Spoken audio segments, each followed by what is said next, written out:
Welcome back, everybody, to Dream Dad Simulator, the dad dating game. And we are at the mall with our daughter, who is avoiding telling us something and doing poorly in her Mr. Vegas class with Mr. Obama. We have arrived at the mall, a big indoor shopping center with a couple different floors. It's kind of dead, but that doesn't stop the mall security guard from yelling at a group of loitering teens. Let's eat something disgusting for dinner. Yeah! Hell yeah. Language missing. Huh? Heck yeah. Betty.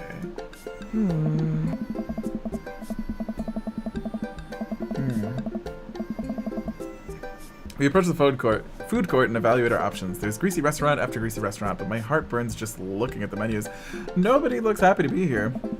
What are you in the mood for? Bread dipped in sugar? Bread with cheese? Or do you just want me to inject some fat directly into your bloodstream? I extend my hand to her.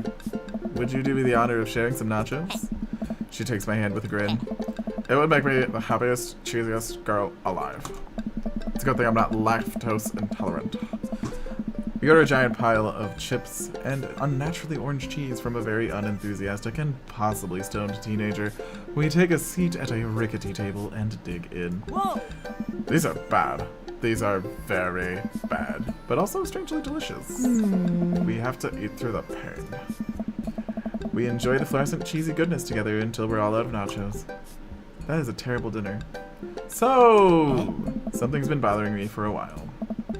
Can you explain memes to me? Which meme? All the memes? Dad, it's complicated. See, memes are inside jokes shared by a bunch of people. They get less funny the more people do it. So the problem is that by the time a meme gets to you, Dad, all of us youths have already done the joke to death.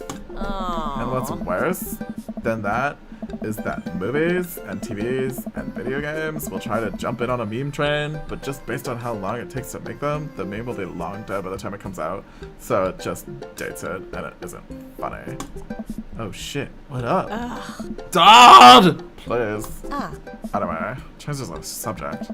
Where to now? Wanna go to the goth store? What? You know, the one that's all black and tries to establish itself as anti-establishment despite being an exact representation of the establishment? I don't know what store you're talking about. You know, the one where you can buy chain wallets, and it's basically an assault on what people fought so hard for against in the punk and hardcore movements of the 70s and 80s? Dude, you've got to be more specific. The one you throw up in that one time. Oh, that one. It's like warm subject or something. Amanda runs into the store with me trailing behind her, makes a beeline for the back. Alright! There it is. You can still see the outline, kinda. I'm so proud. Speech! Amanda. Speech! Alright, I'll do it if you stop chatting! Amanda stops immediately. I clear my throat. Thank you all for joining us here today to commemorate a historic moment that would forever shape history. On a day very much like today, some 5 years ago, our very own Amanda Ann Vox had too much blue raspberry slushy on an outing to the mall. After begging her father to take her to Dead Goth and Beyond to buy rainbow suspenders, she proceeded to throw up all over a display of My Chemical Romance merchandise. Her loving father then had to pay for said merchandise, which to this day remains among our possessions. Thank you. Amanda is moved. She begins clamping, slow at first, then faster, then more vigorously. Several other patrons turn their heads. One of them starts also clapping. I bow my head. Aha! Chain bullets! While Amanda busies herself looking at the band t-shirts, I try to find something that interests myself. Not much for a dad to look at in Dead Goth and Beyond. Peruse the band t-shirts, look at ironic mugs, check the clearance bin for hot deals.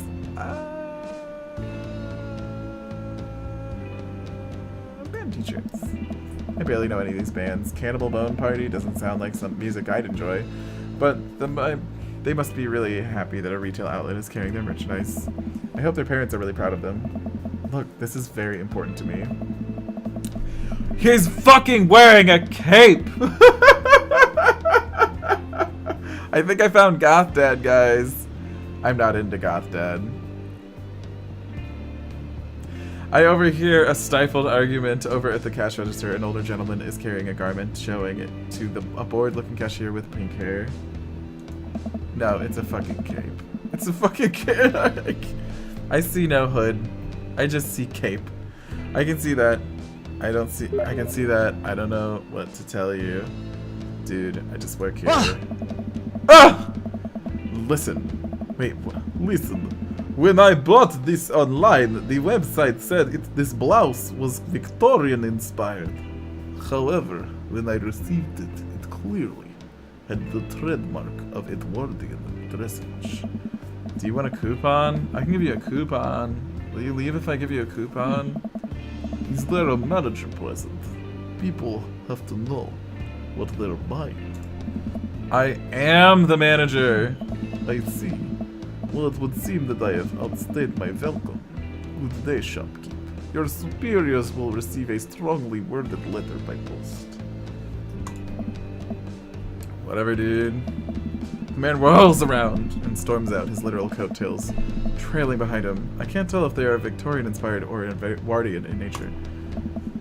Amanda trots up to me with a t-shirt in her hand. Oh boy, here it comes. Oh.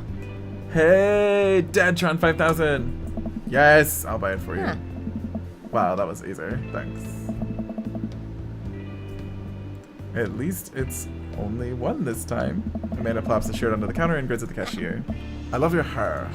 The cashier says nothing and rings Amanda up, radiating hatred. I hand her a 20. So what was that guy's deal? The cashier rolls her eyes so hard I'm worried she'll pull something.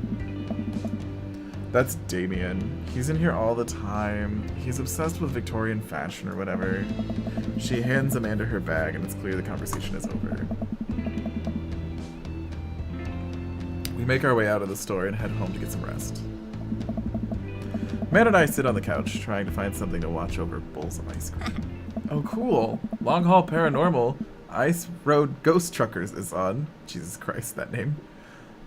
Your favorite, right? Oh hell yes. They have to make it over the Canadian tundra before the ice road melts. But also they're hunting ghosts. Also the truckers are trucks are haunted. This is an episode I've already seen, but it's one of the best. Callum and Flint Dogbone, the twin brother truck driving and ghost hunting duo, find themselves in the greatest peril yet. Oh no, the ghost done got control. Oh no, the ghost got control of the truck. I can't steer them on their damn icy roads. Libby used this EVP meter to try and communicate with the spirits. Flint, we're about to die! Almost got it. If you listen carefully, it sounds like they're saying you're gonna die. That's because we're about to die, you damn living. This is art. The episode ends and Amanda excuses herself to go and start arguments on the internet. I stay up a little longer, curious about the exploits of Callum and Flint and Dogbone after the disastrous ice road incident. Afterward, I crawl into bed and get a good night's sleep.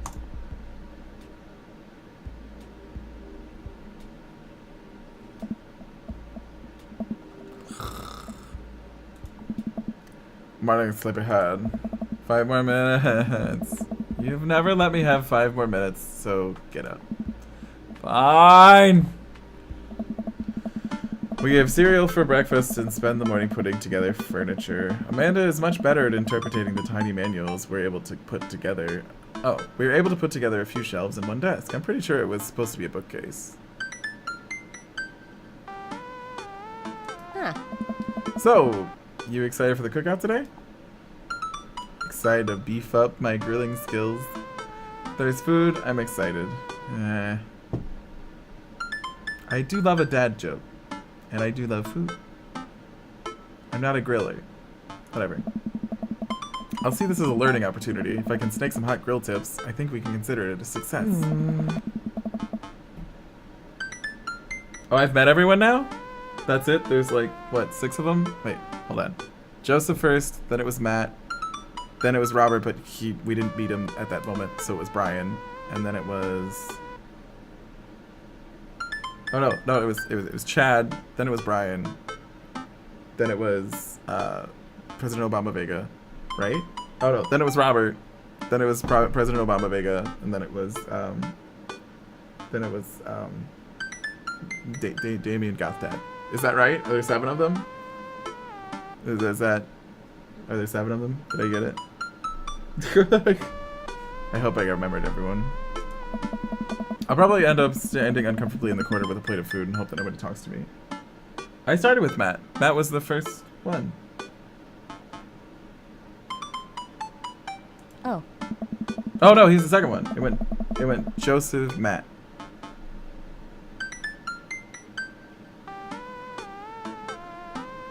Dad, your beautiful work in progress. We will get that butterfly to emerge from the cocoon. The social butterfly.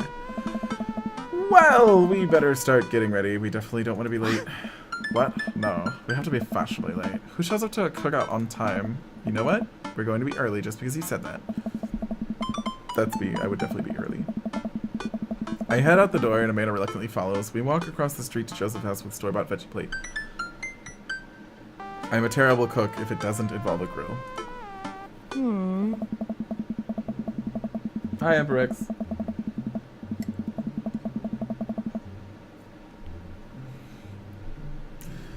I guess we're not as early as we thought.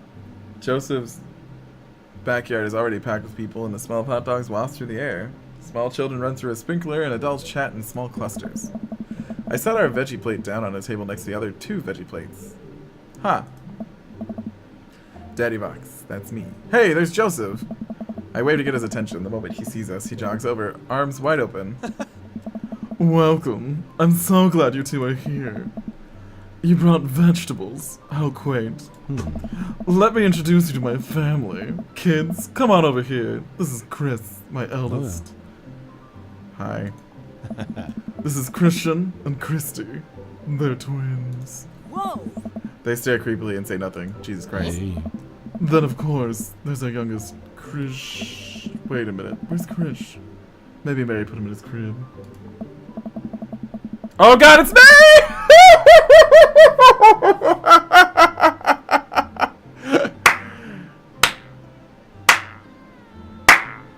Yes. Oh, and how could I forget my lovely wife, Mary? Joseph pecks her on the cheek. She smiles. Mary, sweetheart, did you put Krish to bed? I'll have to go look for him. Da da da da. What? You'll have to. Joseph takes a moment and regains his composure. Mary, this is our new neighbor, Daddy Vox and his daughter Amanda. I'll shake your hand, but I have a glass of wine that I need to tend to. I love her. Nice to meet you, Mary, for the first time. Charmed. We'll have to go over there now. Maybe we can't make Mary Herbert the pervert. Mary leaves. Oh god, this is so awkward. I wonder if Joseph knows. I wonder if Mary knows that Joseph knows. I wonder if Joseph knows that Mary knows that I know.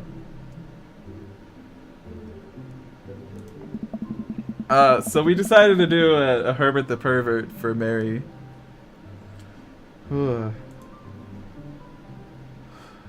Sorry.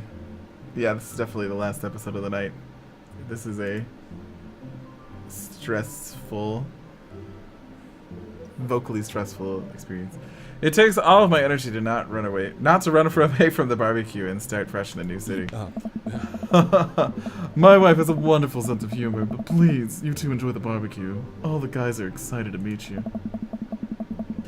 Amanda and I mill around and try some of the food spread out on the table. I pick at some deviled eggs. Amanda grabs a small paper plate and immediately begins piling it with baked goods. I don't want to have to make friends. Dad. Come on, Dad. Who are you gonna party with when I go to school?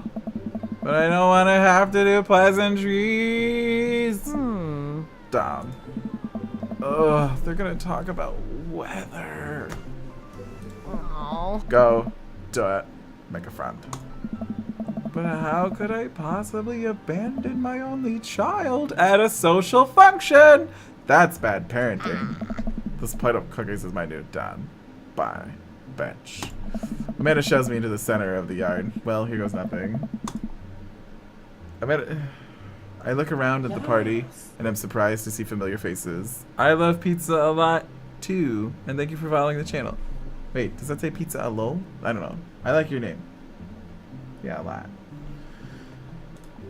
Isn't that the barista from the Coffee Spoon? Didn't I meet that guy at the bar?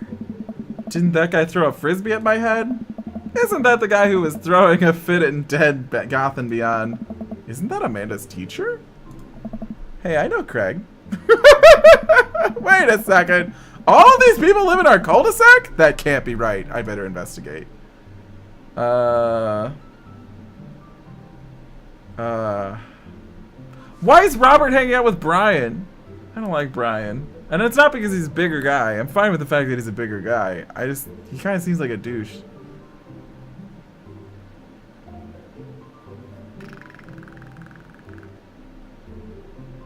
Burger time. I want to eat burgers. Oh. And without further ado, let's work some magic. Oh, was I supposed to talk to them before I got burgers? I like burgers. They should not have said burgers was an option. I should probably go back. Joseph closes his eyes to take a deep breath and gets to work. With the greatest of ease, he sets patties on the grill, flourishing as he flips his spatula in the air. It's easily some of the best grill work I've ever seen. Oh. You guys think this is my first time in front of a grill? Haven't you seen the neckerchief? It's not a neckerchief, it's just a sweater tied around his... whatever. He's working faster now, effortlessly tossing cheese on the patties, perfectly grilling onions on the side. One after another, the dads take notice and crowd around Joseph to admire his masterful technique. You probably didn't know this, bro, Daddy Vox, but Joseph's known around here for his grillmanship. Hey. He's unbelievable. Hey. Mika, thanks so much for following the channel. I tried to get on this level, but I just can't catch up. Hey. Oh shit, we have to give... Let us keep steadying. He has a rare quality about him. Mustard, we keep talking about this. Can't we just appreciate the artist? Hey. I've never seen him make a mistake. Hey. Okay, we need to stop. This is getting too cheesy. Cheesy. Please stop. All the children of the party boo the glorious display of puns in unison. Yeah. Alright guys, the food's ready. Please form an orderly barbecue. Amanda groans. We all grab our food and hang out enjoying perfectly cooked cheeseburgers. Yeah. I've made a terrible mistake. Was I not supposed to go get burgers? I was definitely supposed to talk to them before I went to get burgers. You just don't understand. Burgers are my favorite food. So it said go get burgers. And I was like, I'll talk later. Food. Which is actually what I will do at a barbecue. If there's a barbecue with burgers, I'm walking in, I'm saying hi to the host, and food. Once I have my food, I will then mingle. But food is a must. I feel like I should go back. Do you think I should go back, guys? Should I save scum to talk to people? Anyone see this game played before? I feel like I've made a mistake. I will never control burgers, guys. Fucking meat. Delicious meat between two pieces of bun and fucking with cheese and jalapenos and onions and pickles and fucking ketchup and maybe mustard. No, don't go back. It would have given me insight on their personality and kids and shit. Yeah, who gives a fuck? Man, it's so wild. All of us dads guess go back. I think I should go. How far back is back, though? Alright. We'll blow through it. I know I'm a man who loves burgers, but like, hold on. I missed out on something important, I feel. I feel like I missed out on something important. We're blowing through it. I'm so sorry. I'm so sorry, guys. I'm sorry, I'm the worst. Oh wait, here's the skip button.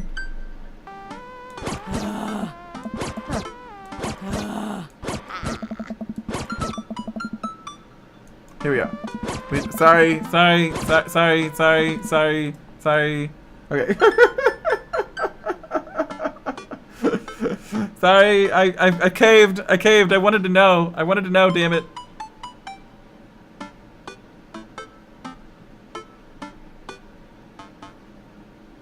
Let's talk to Robert. Even though it's Brian there.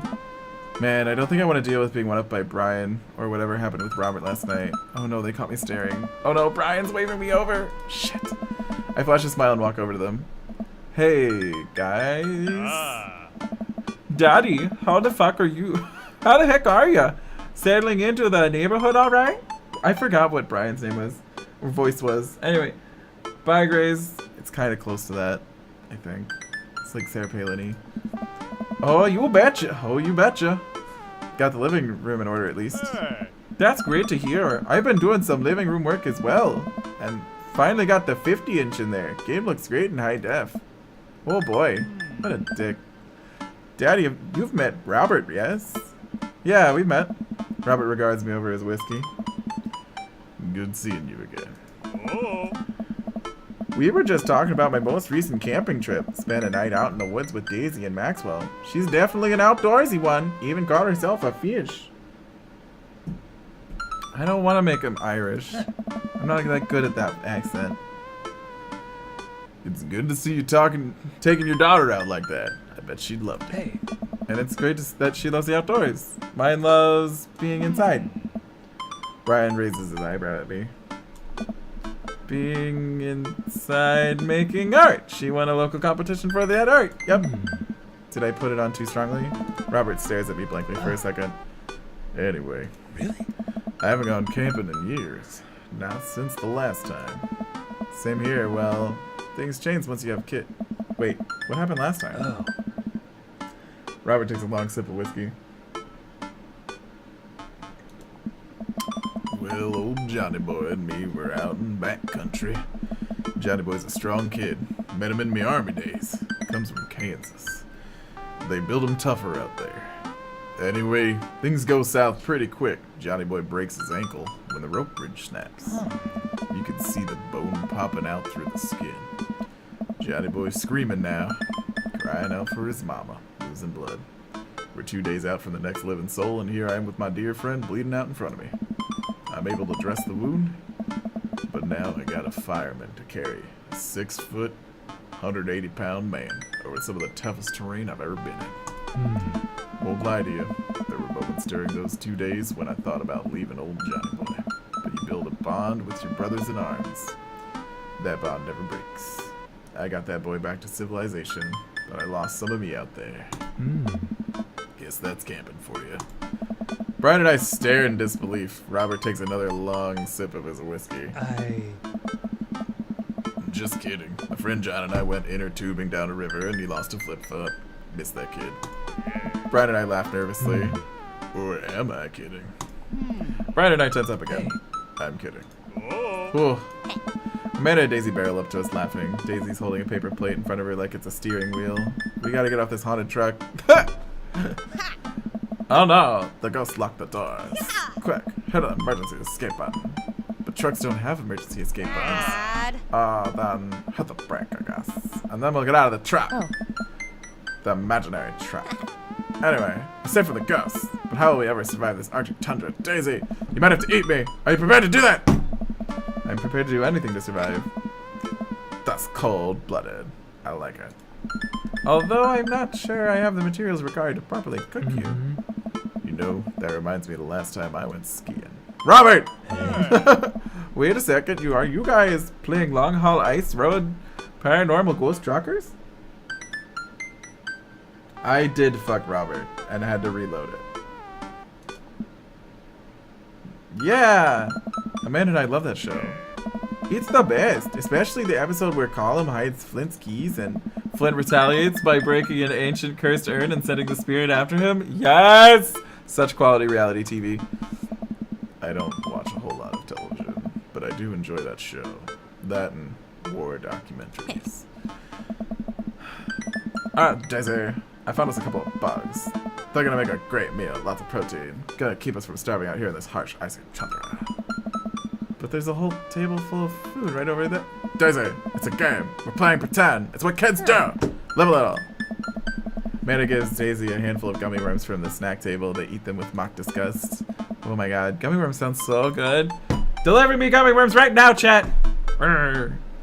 Let's go find kindling for a fire. Okay. But now an actual fire. Because we're playing pretend? Now you're getting it. Daisy and Amanda run off. What a cute couple of kids. Man, I've never seen her get along with anyone so quickly. Guess Amanda just sort of has a way with kids. That's kind of amazing. Daisy doesn't really get along with kids her age. It's nice that he's not trying to one-up me this time. Maybe we can have a regular friendship after all. Really? She just kind of keeps to herself. Her teachers say she spends every recess in the library. I think the other kids are intimidated by her intelligence. Are you gonna deliver me a chicken bacon ranch sandwich from Domino's? I mean, if you do me first and I don't do you. Selfish lover status. There it is. I wouldn't worry about it too much. Amanda was shy at Daisy's age too. She used to have a habit of crawling on her tables and crying every time we took her to a restaurant. She bit people too. Oh, kids, right? Gotta love them. You're required to by law. I hear that. Well, since they're getting along well, maybe we should try to put together a little playdate for them. They do seem to be getting along really well, but the thought of continually hearing all of Brian's accomplishments is rough. Yeah, that'd be nice. Well, I don't want to take up too much of your time. Go meet some of the other fellas. Oh, okay, I get to meet them all. Matt and Hugo seem to be broiled in an intense conversation. Craig looks on, smiling politely. I walk over to say hello. Well, I don't think it's fair to try and compare... Oh wait, who's talking? Well, I don't think it's fair to try and compare two art movements like that. Periods in art only exist because they're a unique byproduct of the social and political climate of a time and place. And to try and take something like that, say the Rococo period, and compare it to postmodernism in America, you're completely disregarding the context in which the work of art is created. Matt and Hugo seem to be busy talking that they don't notice me. Craig leans in. Dude, I have no idea what's happening, bro. Craig's cuter, but I want to meet the smart ones.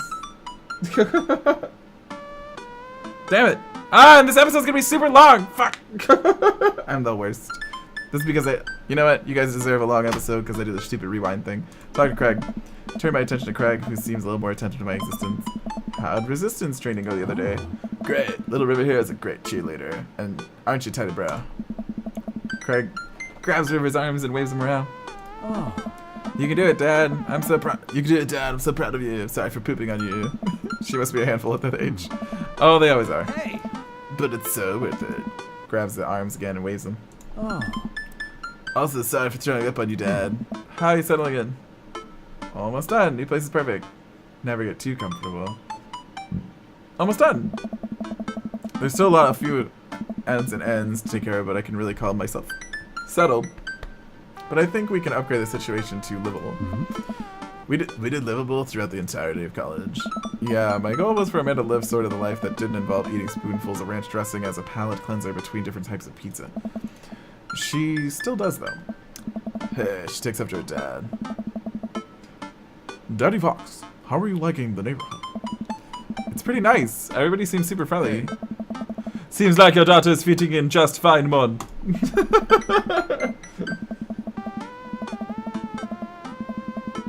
Matt points across the yard where Amanda, Daisy, and another young girl are playing. They're all sitting cross-legged in the grass, picking weeds and weaving them into little flower crowns. It's pretty adorable. The girl I don't recognize jogging over to us. Yeah. What is it, sweetheart? It's a flower crown. I thought you'd look cute in it. Hey. Well, there's only one way to find out. Matt takes the flower crown and places it on top of his head. Am I cool now? The girl stares at him, thinking it over. Nope. But you're slightly less uncool than you were before you put it on. Ha! Here, Daddy Vox, this is my daughter.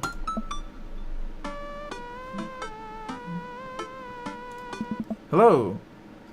I'm Carmencita. Ah. Amanda comes over with Daisy in tow. Dad, look, I'm making friends. Are you making friends? You better be making friends! Yeah, actually, Amanda, you remember the cool barista from the coffee shop? And my old college friend? And, your teacher? Huh? Oh, hi, Mr. Vega. I didn't realize we were neighbors. Ah. Yup. You still gonna give me that overdue term paper? Ugh. Grazinger. Asshole. Finger guns her way out like a chap. She learned the finger gun move from me. Very proud. She's definitely a charmer. Speaking of which, where'd my son go?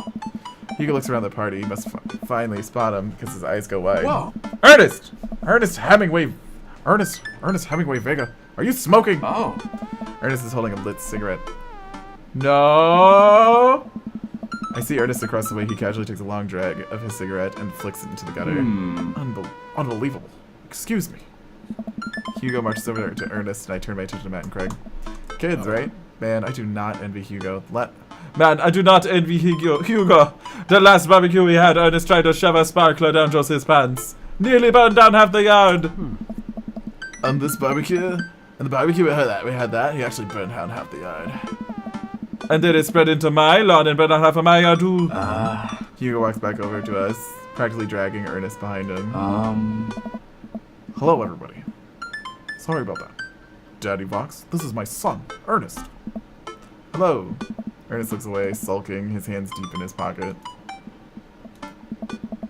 Hugo nudges him impatiently. Hey. Nice to meet you, Ernest. What grade are you in? Doesn't matter. Oh. Ernest. Okay, I'm in 8th grade. God, are you happy? He's smoking in 8th grade? Do you realize how old an 8th grader is? 8th graders are like 12. Like, somewhere between fucking 11 and 13 is an 8th grader. That's smoking and damn, kid. Damn. I'm sure you're just dying to know. Yeah, good for you. Like, fine, 13. Whatever. Can I go now? I'm tired of talking to old dudes who blame my generation for the failing economy. This kid is not in 8th grade. This guy's ouch. Ernest. Oh yeah, because I'm totally embarrassing you. Puts his earbuds in and storms off to stand in the corner. That was certainly something. He seems nice. Hugo puts his head in his hands and sighs. I'm sorry. He's having a really rough time. As much as I want to be a cool dad, I have to be an authoritarian dad. And he clearly resents me for it. Nice. I gotta go work hard. I've gotta reach across the aisle. I mean, I think as a dad and a teacher, that's about as authoritarian as you can get. Honestly, are there any of us cool dads? Is it even possible to be a cool dad, man? What? I'm cool as a cucumber. See? That's right there. You can't say that. My kids think I'm cool. But for how long, Craig? How long do we get to be the cool dads?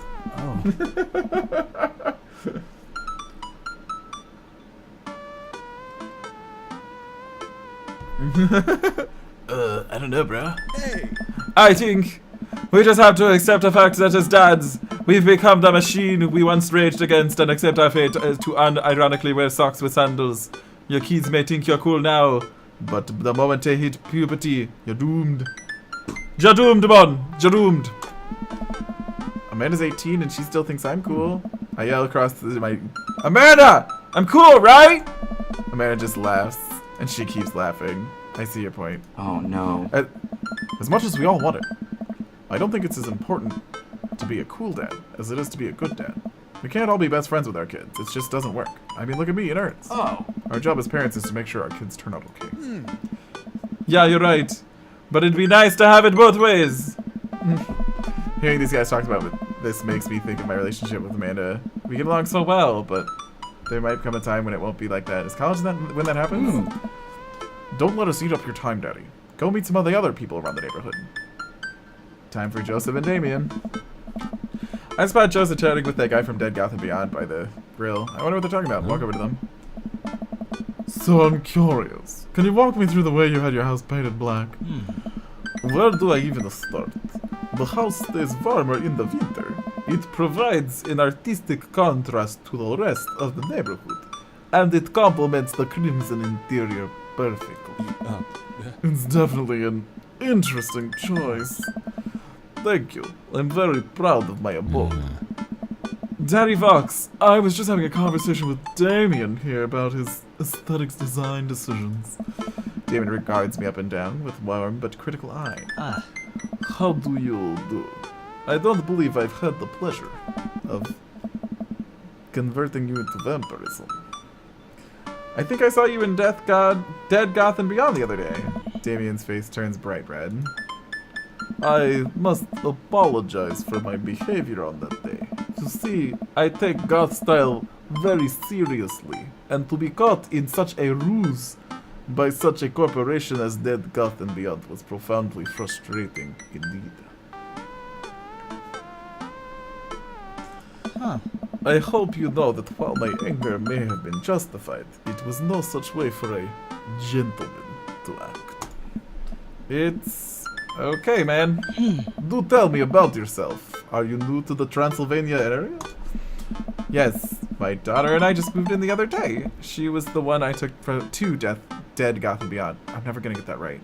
I want to call it Death Goth and Beyond. Dead Goth and Beyond. Dead, because dead, rise of dead. Dead Goth and Beyond, whatever. Very good taste on her part. Does she partake in goth lifestyle? I think for a second, I look over to Amanda, who's hanging out with some of the older kids in the neighborhood. my. Hey, Amanda! Would you consider yourself goth? Amanda yells back. I wouldn't necessarily try to follow any specific label, because labels are for dweebs, but I guess if I had to choose, I would more describe myself as twee hipster with some normcore leanings.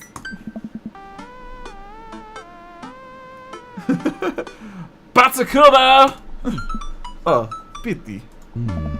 Are you enjoying the party so far? Oh, definitely. Thanks so much for putting this on. It's nice to be in a cul-de-sac where everyone is friendly and welcoming. Hey. Amanda walks up to the conversation. I also like the Lost Boys a lot. Really good movies. Does that count as goth?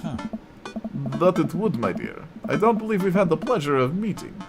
I am Damien Bloodmarch. At your service. Damien finishes the sentence with a flourish and a bow, producing a single rose and offering it to Amanda. Amanda blushes and returns the gesture with a curtsy. Bah, you do know how to treat a lady. Hey. Hello. Hello, Amanda. Creepy children. Seemingly out of nowhere, Joseph's twins appear. Are they speaking in unison? Whoa. Hello, Amanda. Her. Won't you come play with us? Come play with us forever. Guys, enough of the creepy twin shtick. We've talked about this. Christian and Christy slowly back away. Where do you think they got that from? Oh. Mary! Fucking Mary. You think that Damien would have hit on fucking Amanda if she was goth? I need a new voice. Whatever. Where do you think they got that from? Mary pops into the conversation. I don't know. Mary takes a long sip of wine. I think I might have taped over VeggieTales with VHS with The Shining. Who knows? She takes another sip of wine. Where's Krish? Ugh. Wasn't he with you? Oh. You had him a moment ago. He's probably stuffed in dirt in his smell. He'll be alright. Toddlers are pretty resilient. Mary tips her glass to me. Ain't my first time to the rodeo. It's my fourth. Give it a rest. I'm squeezed 4 little. Sweetheart, would you do me a favor and please find Krish? That would be great. I'm sure he's fine. Mary. Hey. Okay. Gee. Mary finishes her wine and wanders off. Dad, can we go now? Lucian, have I introduced you to Daddy Vox yet? Hey, it's that punk from Amanda's school. I remember you. Whatever. That's no way for a young man to speak to his elders. Be polite. Lucian bows. Whatever, sir. Lucian bows again. Mr. Christensen, may I have a veggie burger, sir? Coming right up, bud. Are you vegetarian? Yep. Make that 2 veggie burgers. Did you know that some people in the Victorian era were vegetarians? They describe them carnivorous type people as blood lepers. You're a blood leper. You're a vampire. Dad. That's really interesting, Damien. Joseph turns up to the grill. Just a hint of a tattoo peeks from underneath his sleeve. I can't believe I didn't notice it before. It looks like the bottom of an anchor. Whoa. Whoa. Oh, whoa. Is that a tattoo? Wow. Yep. I wasn't always a youth pastor, you know. That's so cool. Wanna see mine? What? What? Lucian pulls back some rubber bracelets, revealing a lopsided 666 in black ink. My buddy gave it to me as a stick and poke tattoo last week. I think it's healing up pretty good. We'll see it. We'll talk about this later. Yeah. That's pretty cool. What's the significance of the tattoo? I don't know. I just thought it looked sick. Well, in my opinion, the only reason you need to get a tattoo is because you want one. Careful though, that number carries weight. Man, Joe's a way cooler youth pastor than I thought. I just figured youth pastors popped out of the womb with a Bible. Wonder what he did before preaching. And without further ado, let's work some magic. Alright, this scene again. Ungrill it. Dad puns! Yeah. Hey. Okay. So we'll save there. And this has been an incredibly long episode, so we're gonna end it. Let's finish the barbecue. Finish the barbecue. Man, it's so wild how all of us dads live in the same cul-de-sac. Kinda nice, isn't it? It feels like there's a real community here. Totally helps when you're just a single dad trying to raise a kid. We're happy to have you here, man. I think you're gonna like this neighborhood a lot. Plus, Amanda seems to be getting along with all the kids. If she decides to get into babysitting game, she'll really make a killing. Oh. Hey, why don't you add us all on Dad Book? Dad Book? Yeah, it's a great social network for dads to keep in touch with each other. We're all on it, so if you ever need to reach out to anyone, that's the simplest way to do it. Sorry, I'm just an old-fashioned dad. Social media goes over my head sometimes. Don't worry, Pops. I'll help you figure it out. The rest of the barbecue goes smoothly. We all trade stories, drink beers, our kids play on the lawn. Amanda breaks up the fight between Carmen and Sita and those weird twins. I think they wanted her soul. Amanda and I walk back to our place as the sun sets over the neighborhood. Pretty fun party, don't you think? I mean, I got a burger in me. That's probably what I would say. I feel like it was a networking event. No, I got a burger. Like, sweetie, if I could impart any sort of wisdom upon you right now, and not that this was a bad situation, but you're ever in an uncomfortable situation, always look for the silver lining. The silver linings get you through to the other side. We ate rockin' burgers today, and it was solid. Man. Well, hi. At least you met some other cool dads. You should hit them up on Dadbug. Maybe I will, if I ever figure out how social media works. I have a good feeling about this place. Me too, Dad. Amanda and I arrive home with the remnants of our veggie plate. Seems like nobody was really into the cauliflower. Any big plans for this evening? Actually, yeah. I'm going out with some friends. Oh. Is that okay? Of course. Just keep me posted and be home before midnight. You gotta. And be careful. Yeah. Well. Make good choices. Of course. And call me if you need anything. Dad, you're not gonna do the thing where you wait silently for me to come home in the living room with all the lights off, are you? What? No, I've never done that, and I will never do that. Okay. Do you have any plans tonight?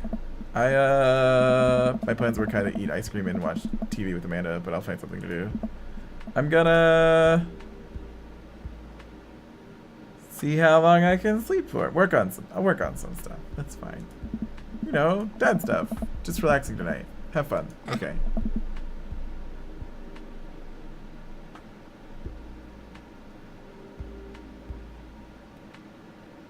Okay. Great. See you later. I watch Amanda drive off into the night. I really do hope she has fun. Plop down in front of the TV and turn on some wine and dine mastermind with celebrity chef Gavin Chapman. Looks like Gavin's making a roast rack of lamb with rosemary mashed potatoes. I'd love to be able to cook like that, although I think I was actually good at cooking. I'd use my powers for evil, like making baked Alaskas all day instead of any food with real nutritional substance. Man, Gavin Chapman just caught that thing on fire, but he meant to do it. What a professional. I lose track of time as I blaze through several episodes of Wine and Dine Mastermind.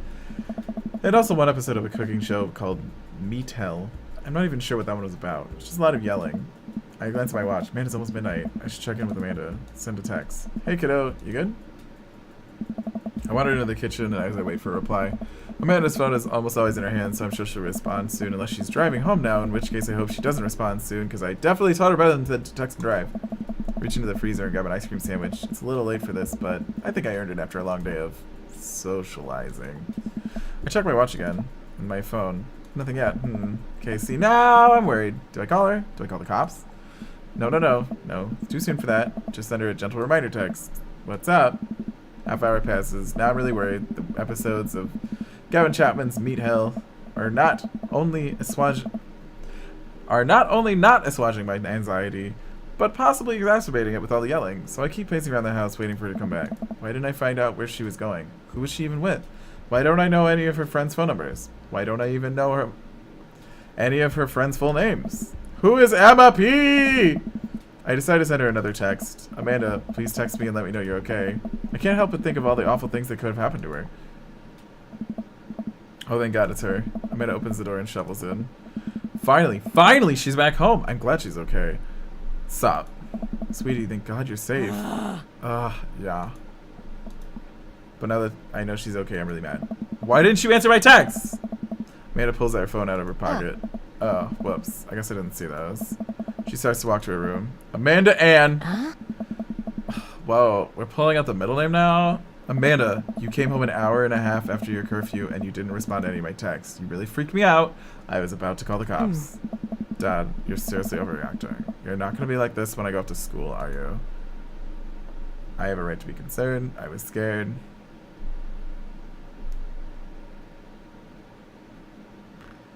This one. You're my only daughter. Well, I can't give you a play-by-play of everything I do all the time. I'm 18. You shouldn't even be giving me a curfew in the first place. I'm a lumpy's best princess. I sit down on the couch and put my head in my hands. I feel very tired of all of a sudden. You really scared me. Just please don't do that again. Alright, I'm gonna go to bed now.